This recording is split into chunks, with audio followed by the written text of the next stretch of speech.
sini kalian harus bersabar belajar dengan ibu ya, siap? Siap. Sebelum mulai pelajaran, alangkah baiknya silakan untuk ketua kelasnya memimpin membaca doa teman-temannya, ya. Silakan, siapa ketua kelasnya? Ya, Intan ya. Oke, silakan ya untuk memimpin doa. Doa Bismillahirrahmanirrahim. Raditu billahi rabban wa bil islami dinan wa bi Muhammadin nabiyya wa rasul. Sebelum memulai pelajaran, ibu mau absen terlebih dahulu, tapi tidak satu-satu ya. Ibu mau tanya saja, siapa yang tidak hadir? Pakra kemana Pakra? Izin kenapa? Ada acara keluarga? Ya. Terus siapa lagi? Melinda. Melinda kemana Melinda? Sakit dari kapan? Dari kemarin, oh iya. Ibu absen dulu ya. Oh, Melinda sakit. Oke, sebelum mulai kita doakan ya yang sakit semoga cepat Allah sembuhkan. Amin. Yang bolos ada nggak yang bolos di kelas ini? Ya, ada.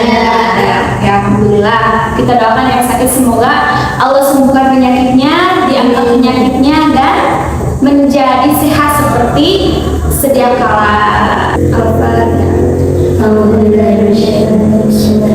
Oke. Anak-anak dengarkan ibu ya. Sebelum kita memulai pelajaran, karena hari ini kita belajar di jam pelajaran keempat, sudah siang, sudah ngantuk tidak?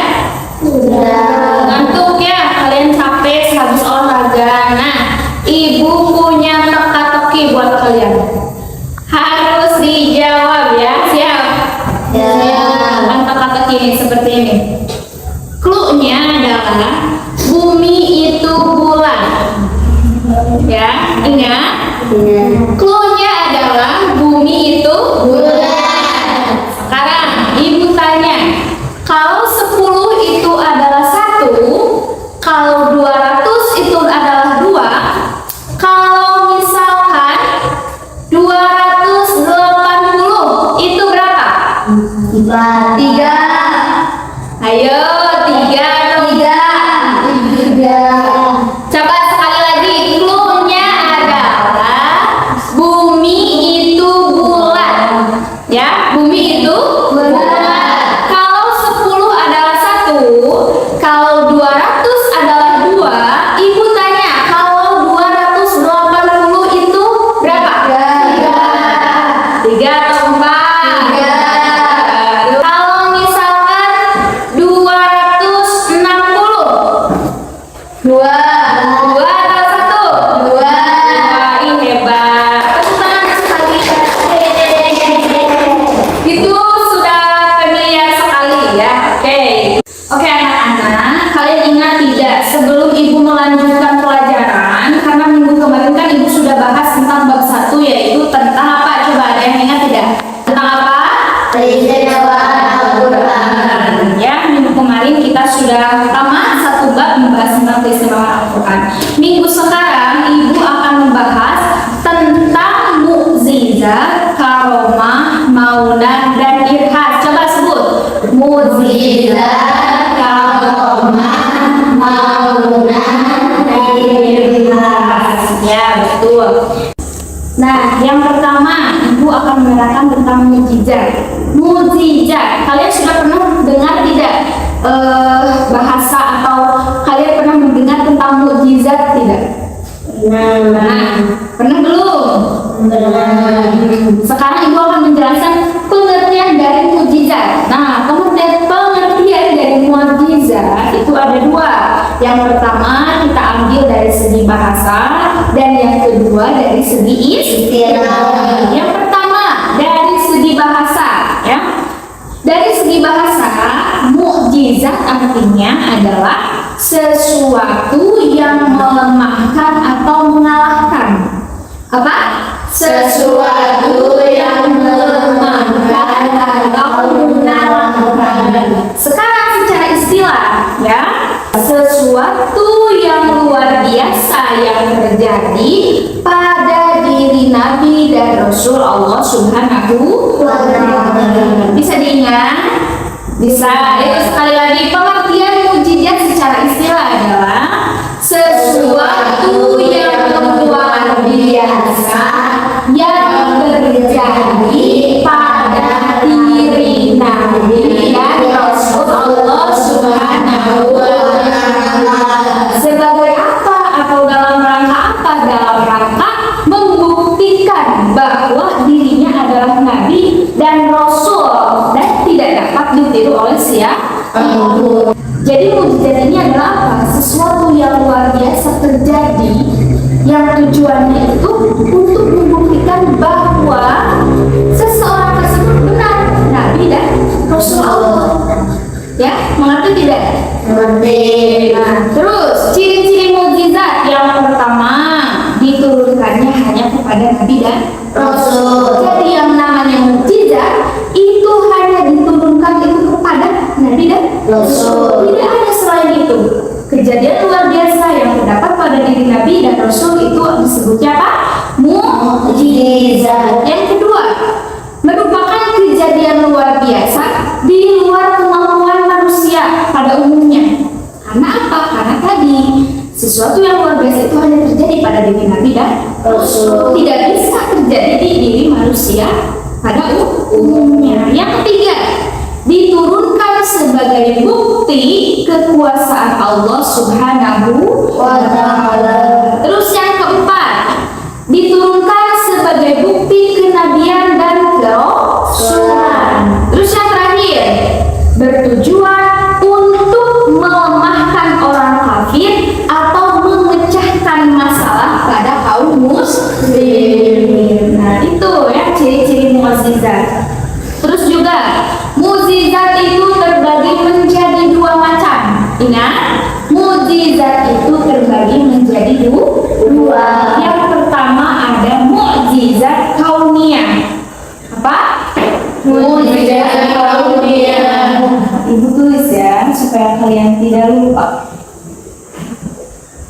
Mukjizat itu terbagi menjadi dua. Yang pertama ada mukjizat apa tadi? Kauniyah. Nah, ini. Terus yang kedua ada mukjizat akliyah. Nanti Ibu akan bahas apa perbedaan dari mukjizat kauniyah dan mukjizat akliyah. Nah, yang pertama mukjizat kauniyah. Kalau secara singkatnya, mukjizat kauniyah itu adalah mukjizat yang tampak. Ya, bisa dirasakan dan ditangkap oleh panca indera. Yaitu yang pertama mukjizat kauniyah. Mukjizat kauniyah itu apa?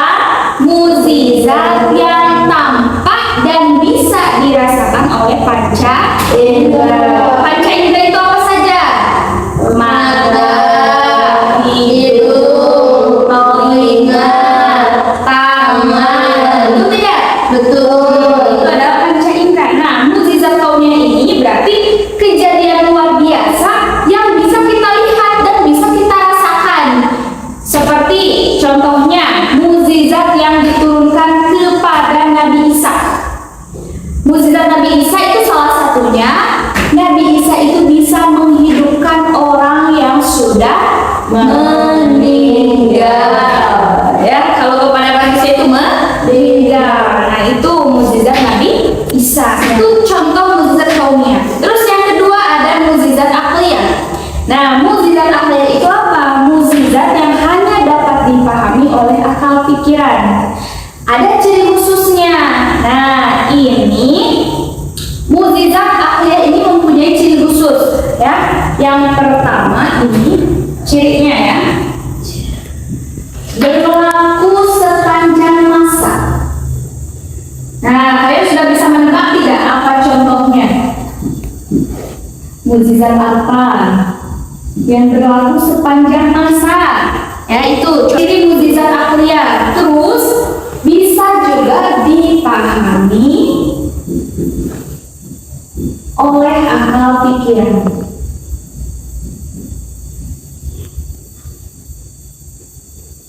akal pikir.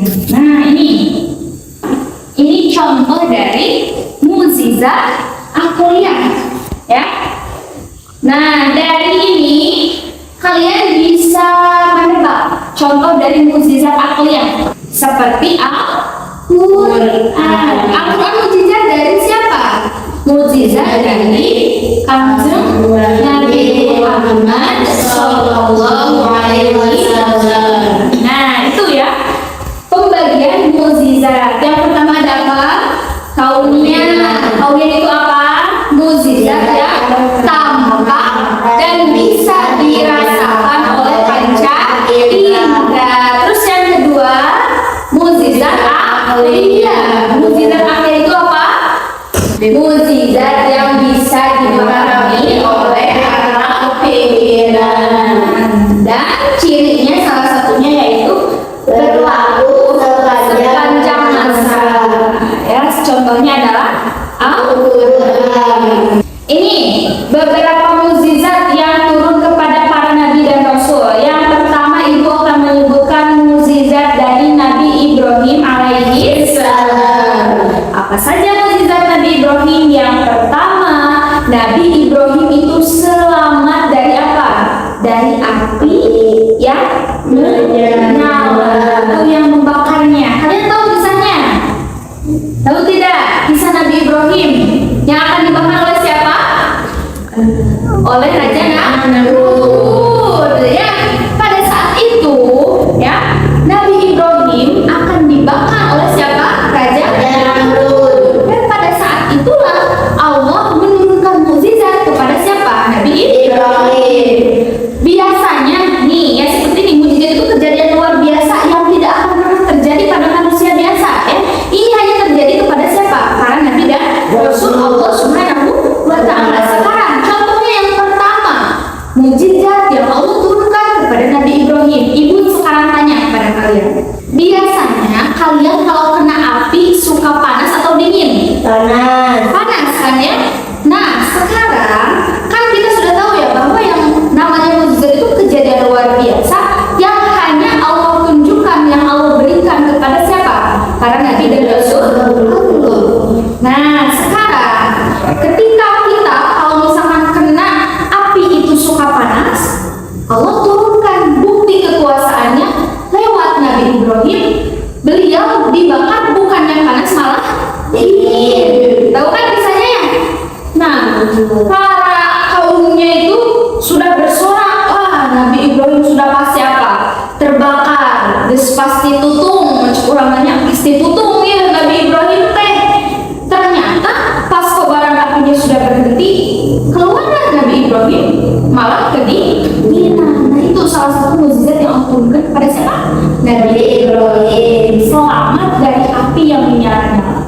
Terus yang kedua, Nabi Ibrahim itu diberikan mukjizat doa Nabi Ibrahim mustajabah, selalu diijabah, selalu dikabul oleh siapa? Oleh Allah Subhanahu wa Ta'ala. Mana buktinya? Nih, yang pertama, ketika Nabi Ibrahim mohon kepada Allah agar sebagian besar keturunan dari Nabi Ibrahim adalah orang-orang yang soleh. Terus yang kedua, doanya negeri Mekah dan sekitarnya menjadi kota yang barokah dan tercukupi dari makanan dan buah-buahan. Terbukti tidak?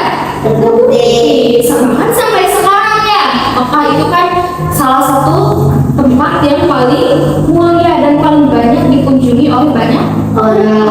Kita berhaji kemana? Mekah. Hanya kiblat orang Islam itu di mana? Di Ka'bah. Ka'bah itu ada di mana? Mekah. Terus yang ketiga, nah, mukjizat Nabi Ibrahim itu yang ketiga, mimpi yang benar untuk putranya. Siapa putra Nabi Ibrahim? Nabi Ismail. Betul, jangan ragu-ragu. Nah, sebutkan saja siapa putra Nabi Ibrahim? Nabi Ismail. Terus yang kedua, mukjizat Nabi Musa. Nah, kalian sudah tahu nih. Tahu tidak kisah Nabi Musa yang dikejar oleh Raja Fir'aun? Pada saat itu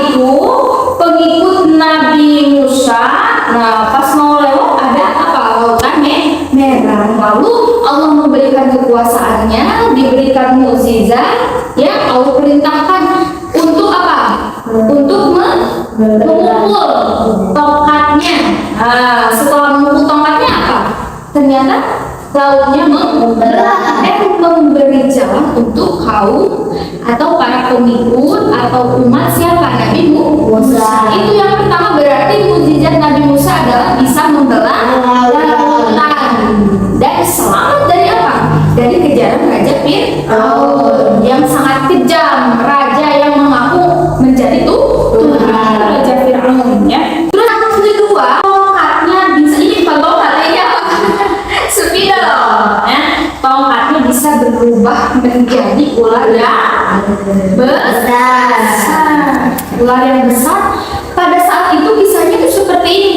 Para penyihirnya Raja Fir'aun itu memberikan ular-ular kecil, ya, merubah tongkat-tongkatnya itu menjadi ular yang kecil. Lalu Allah turunkan mukjizat kepada Nabi Musa. Berubahlah apa? Tongkatnya menjadi ular yang besar, bahkan melahap ular-ular kecil milik para penyihir Raja Fir'aun. Terus yang keempat, yang ketiga atau yang keempat? Tiga, berarti kalian masih fokus, ya. Jadi yang ketiga itu mukjizat Nabi Musa itu ketika bangsa Israel dan Nabi Musa sedang melakukan pelarian atau perjalanan ke Palestina, selalu dinaungi oleh awan yang teduh, ya, selalu dinaungi oleh awan yang teduh. Dan apa juga? Dan diberikan rezeki berupa burung salwa dan buah manna. Apa? Burung salwa dan buah manna. Nah, itu mukjizat Nabi Musa. Kalian pasti hanya mendengar yang familiar itu apa tadi? Bisa membelah lautan. Terus yang kedua, tongkatnya berubah menjadi ular. Yang ketiga ini nih, kalian pasti jarang mendengar kan? Perjalanan mereka kaum Israel dan Nabi Musa ketika mau ke Palestina itu apa? Dinaungi oleh awan dan diberikan rezeki berupa apa? Burung salwa dan buah manna. Nah, yang keempat juga, Nabi Musa itu bisa menghidupkan orang yang sudah meninggal. Nah, itu mukjizat Nabi Musa. Terus yang terakhir, mukjizat Nabi Musa yaitu tongkatnya. Lagi-lagi dari tongkat, ya, tongkatnya dipakai untuk memukul batu, lalu terpancarlah 12 mata air yang bisa apa? Yang bisa mencukupi kebutuhan air untuk 12 suku yang dipimpin oleh siapa? Nabi Musa. Terus yang terakhir nih, yang terakhir, mukjizat dari Nabi Muhammad Sallallahu Alaihi Wasallam. Yang sering kalian dengar atau kalian pernah dengar, apa mukjizat dari Nabi Muhammad? Al-Quran. Dan mukjizat Rasulullah yang ketiga adalah Isra dan Mi'raj. Isra dari mana? Isra dari mana? Masjidil Haram ke Masjidil Aqsa atau Baitul Maqdis yang ada di mana? Palestina. Lalu Mi'rajnya dari mana? Dari Baitul Maqdis atau dari Masjidil Aqsa ke mana? Ke Sidratul Muntaha dalam kurun waktu kurang dari 1 malam. Bayangkan saja, dari Mekah ke Palestina itu kan jauh, ya, dengan menggunakan apa? Kalian tahu tidak? Isra Mi'raj Kanjeng Nabi yang ditunggangi itu apa? Burung itu memiliki kecepatan yang sangat luar biasa. Makanya dari Masjidil Haram ke Masjidil Aqsa lalu terbang, ya, kalau bahasa kita sekarang, lalu Mi'raj ke Sidratul Muntaha itu kurang dari 1 malam. Ya, luar biasa sekali. Pernah tidak terjadi di kehidupan manusia pada umumnya? Tidak, karena ini kejadian luar biasa yang hanya Allah tunjukkan, yang hanya Allah berikan kepada siapa? Kepada Nabi dan Rasulnya, seperti itu. Terus mukjizat Nabi Muhammad yang keempat apa? Coba, ada yang tahu? Dari jarinya keluar air bersih. Kalau tadi Nabi Musa mah dengan tongkatnya memukul batu lalu keluar air, kalau Nabi Muhammad mah keluar airnya itu dari apa? Dari jarinya yang bisa mencukupi kebutuhan minum orang-orang yang baik. Terus yang terakhir, coba kalian pernah mendengar tidak? Rasulullah itu pernah membelah ular. Yang kedua karomah, ya. Selain dari kan tadi kejadian luar biasa yang ditunjukkan hanya untuk para nabi dan rasul, itu disebutnya mukjizat. Ada juga kejadian luar biasa yang terjadi pada selain nabi dan rasul. Yang pertama karomah. Ingat, karomah. Karomah itu apa? Karomah ini ya kejadian luar biasa yang terjadi pada diri selain nabi dan rasul, yaitu terjadi pada siapa? Pada diri para orang-orang soleh dan taat kepada Allah Subhanahu wa Ta'ala. Itu disebutnya karomah. Kalau ada kejadian yang di luar nalar manusia yang kita menyebutnya wah itu luar biasa dan terjadi kepada para ulama, kepada orang-orang soleh, kepada orang-orang yang taat kepada Allah, itu disebutnya bukan lagi mukjizat, tapi apa? Karomah. Ingat, karomah kejadian luar biasa yang terjadi kepada diri orang-orang soleh, kepada diri manusia yang Allah pilih saja. Jadi orang-orang yang mendapat karomah itu adalah orang-orang pilih. Tuh, terus nih ada syarat-syaratnya terjadi karomah ya. Syarat-syarat terjadinya karomah yang pertama, orang yang mendapat karomah itu bukan dari golongan nabi atau rasul. Karena kalau terjadinya pada diri nabi dan rasul itu bukan karomah lagi, tapi mukjizat. Terus yang kedua, tidak memiliki syarat khusus berupa doa, bacaan ataupun zikir khusus. Misalkan, kalau misalkan ada kejadian luar biasa yang terjadi pada orang-orang soleh, tapi terjadinya itu misalkan karena dia sudah puasa selama 40 hari berturut-turut, atau misalkan karena dia membaca apa, nah misalkan terjadi kejadian luar biasa, nah itu belum bisa disebut karomah. Kalau seperti itu, karomah itu benar-benar terjadi, tidak ada syarat-syarat khusus, maksudnya tidak ada bacaan-bacaan khusus yang kita baca. Misalkan intan hoyong biasa ngapung, misalkannya pengen bisa terbang intan itu. Nah intan itu selama 40 hari misalkan apa namanya berpuasa misalkan selama 40 hari agar terjadi apa, nah itu bukan karomah, karena itu mah apa?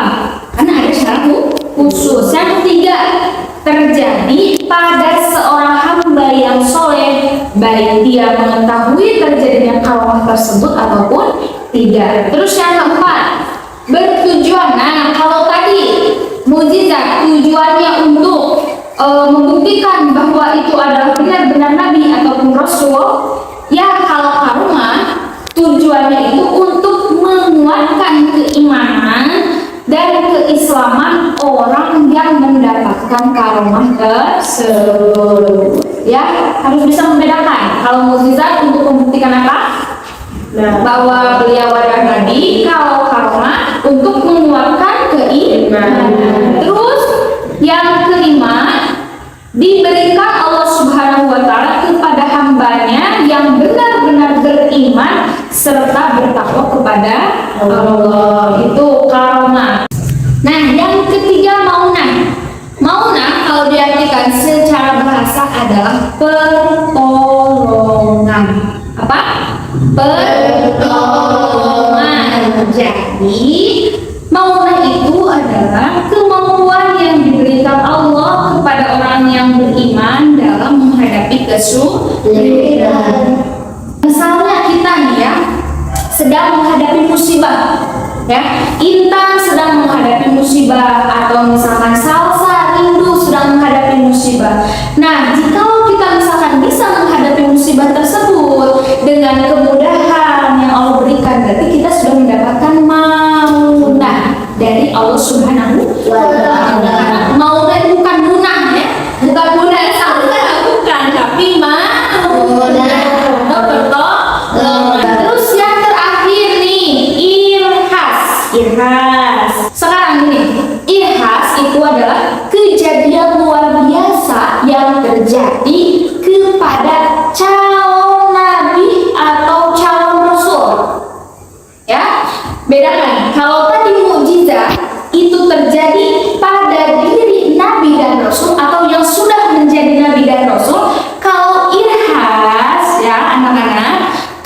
irhas itu terjadi kepada calon nabi atau rasul.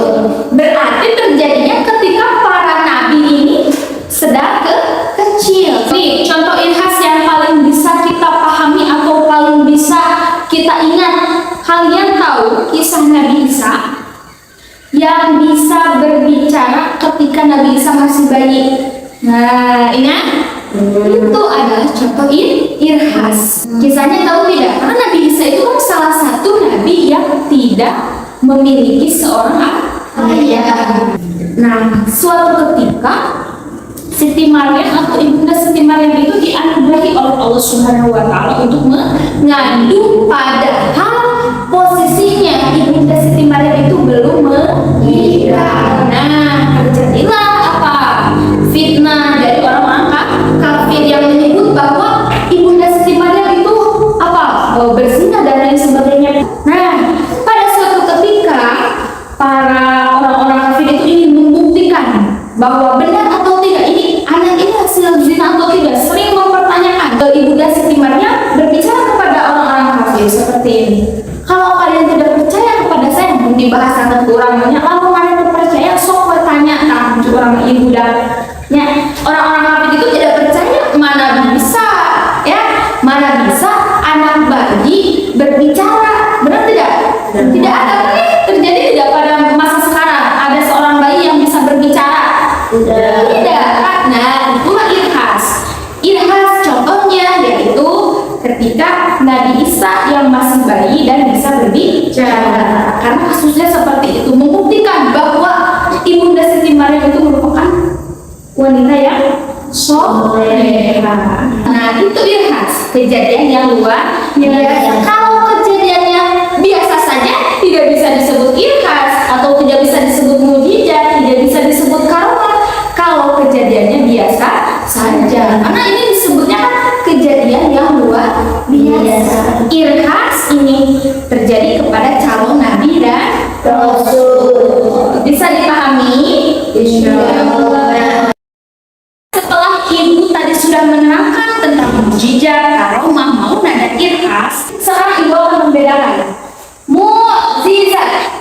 Nah, kalau mukjizat itu diturunkannya kepada siapa? Nabi dan Rasul. Hanya kepada Nabi dan Rasul saja.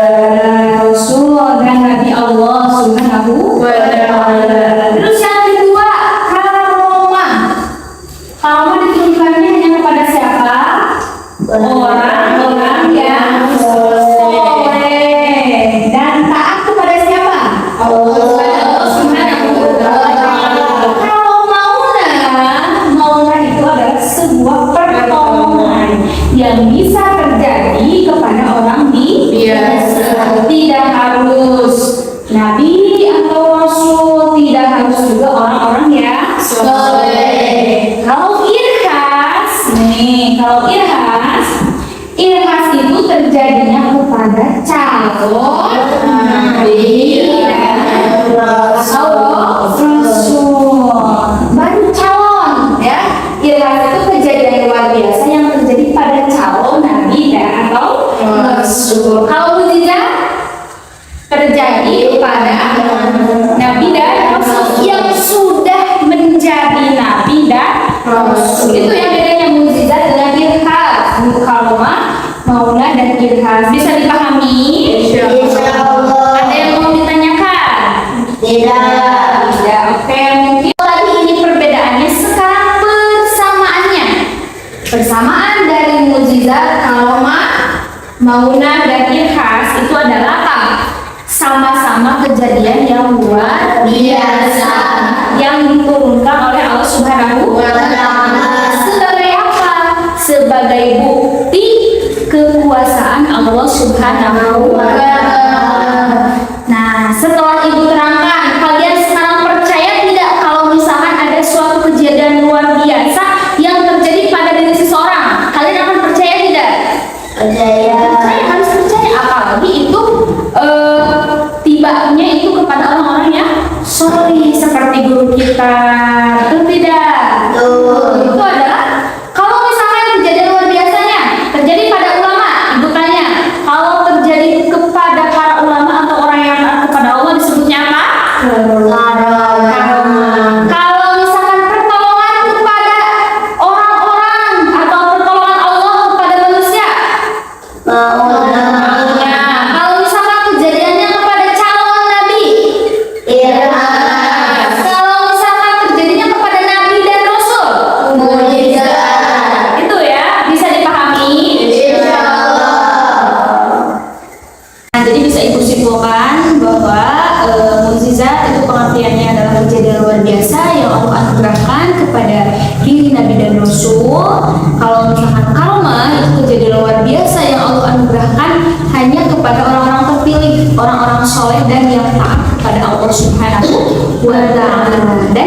ketiga, maunah. Maunah itu kejadian luar biasa atau pertolongan Allah Subhanahu wa Ta'ala yang bisa saja terjadi kepada orang biasa. Dan yang keempat, irhas. Irhas itu kejadian luar biasa yang terjadi kepada para calon nabi dan rasul. Ibu punya tugas untuk kalian, ya. Kalian harus membuat rangkuman dari apa yang ibu sampaikan. Siap?